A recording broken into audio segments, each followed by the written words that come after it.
Welcome friend. तो स्वागत है आपका एक और हमारी नई वीडियो में। इससे पहले हमने जो वीडियो बनाई थी हमने उसमें पढ़ा था बैंकिंग क्राइसिस इन इंडिया, बैंकों की समस्याएं। लेकिन आज की वीडियो में हम पढ़ने वाले बैंकिंग समस्याओं का समाधान, steps taken by central government to control banking crisis in India.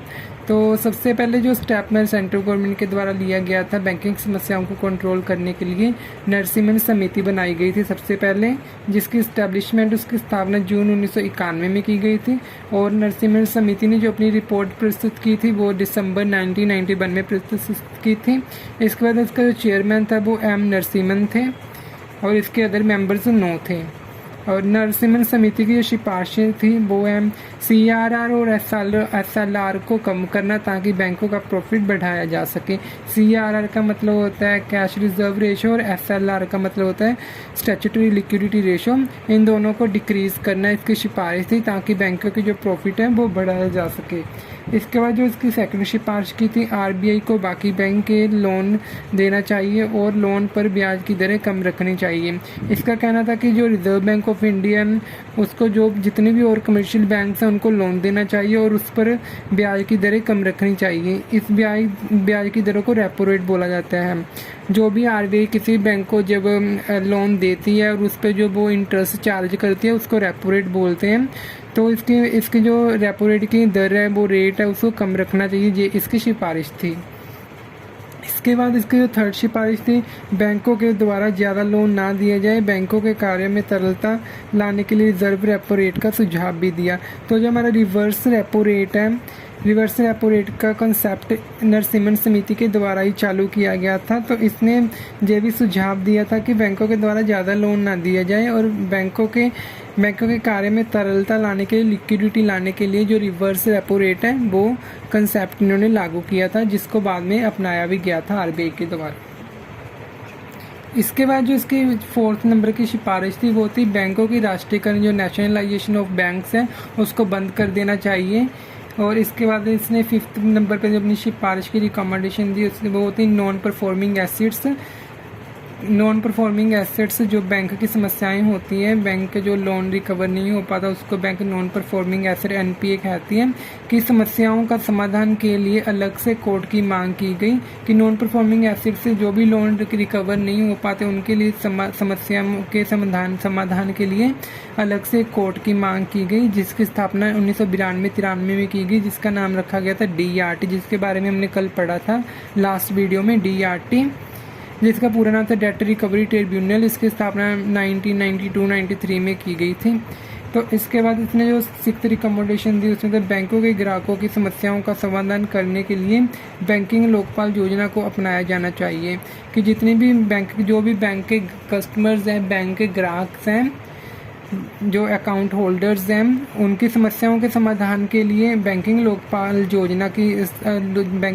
योजना को अपनाना चाहिए। और इसके ध्यान में रखते हुए 14 जून 1995 को RBI के द्वारा भारत के बड़े शहरों में 15 बैंकिंग लोकपालों की नियुक्ति की गई थी। तो अब हम पढ़ेंगे बैंकिंग लोकपाल योजना, बैंकिंग ऑटोनमस प्लानिंग।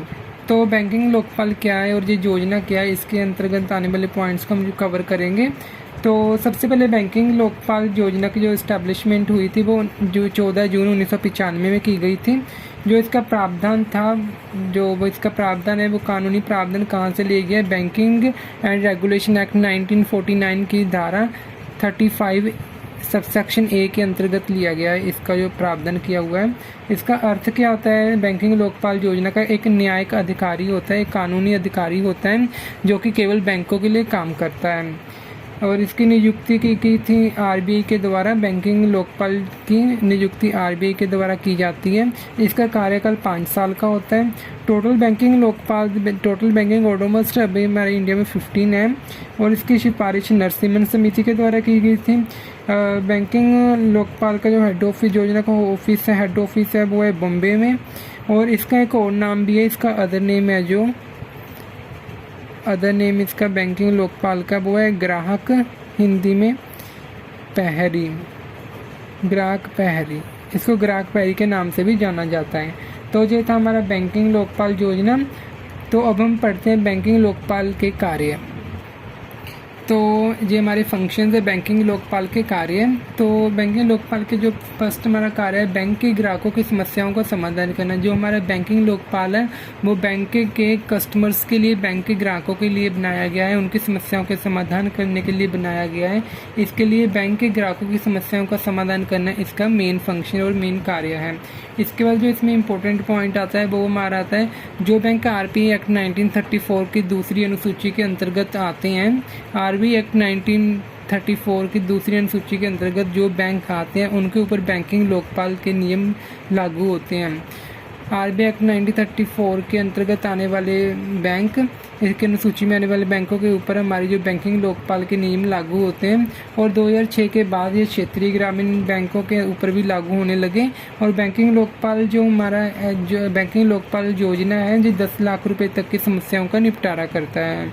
इसमें अंदर जो हमारी सिफारिश दर्ज करवाने की, शिकायत को दर्ज करवाने की समय अवधि है वो 1 साल के अंदर अंदर आपको सिफारिश दर्ज करवानी होगी। उसके बाद ये अपना फंक्शन जो इसका कार्य अपनी जो इसकी अगली जो इसकी कार्रवाई होती है वो ये करनी स्टार्ट कर देता है अगर आपने 1 साल के अंदर अंदर रिपोर्ट कर दी।